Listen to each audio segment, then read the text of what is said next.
သုံးပုံညာချင်းဟိုဘက်မှာပြိုးကုန်တာပေါ့နော်ဟိုကပြီးတော့မြေခါပြောကျွန်တော်တက်ကြည့်လိုက်အေးပါအေးပါအေးပါ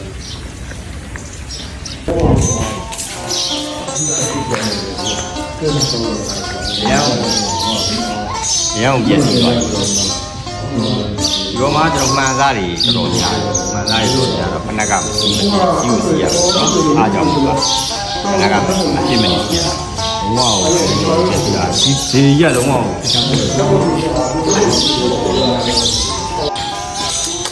ပြက်လည်းပြက်သွားပြီဆောင်းလည်းဆောင်းသွားပြီတော့ဈေးရောကျွန်တော်တို့ဒီကနေပြီးတော့ဒါပါပထမပြည့်စံကွာဒီကနေပြီးတော့စပြီးတော့ခါပြက်သွားပြီသွားတော့အောက်ကနေပြက်သွားပြီကျွန်တော်တကယ်အမွေနစ်ပေါ့နော်တကယ်အမွေနစ်ကတော့ပြက်လို့တော့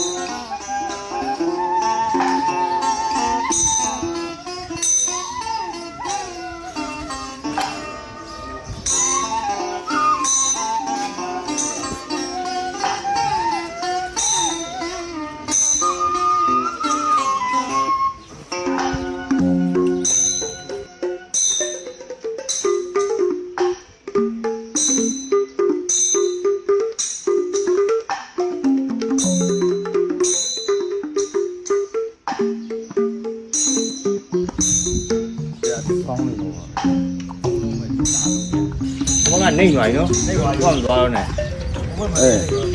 အရင်မသွားနဲ့ဟိုဘကနေဆင်းသွားပြီသွားလိုက်တာအဲကျွန်တော်တို့လည်းအရန်ကိုလာတဲ့စကိုင်းတောင်တန်းကရှိရင်းနေပေါ့ဗျာဟိုဘက်မှာလည်းကျွန်တော်ပြိုးတော့မှဆွဲလာဟိုဘက်ကဇောင်းတန်းပေါ့ဖျားလည်းမရှိတော့ဘူးဟိုမရှိတော့အလင်းရဲ့နောက်မှာရှိတဲ့ဒီဇောင်းတန်းအောင်မှာပစ္စည်းရောက်တဲ့မြေသမီးတယောက်ဒီဖုန်းတော့ပါတယ်ပြီးတော့ကျွန်တော်အခုသွားနေတဲ့ဒီတစ်ပင်ပေါ့နော်တစ်ပင်ရဲ့အောက်မှာရှိတဲ့စောင်းနှံရဲ့ပြားသွားတယ်အဲ့တစ်ပင်ရဲ့အောက်ကဒီ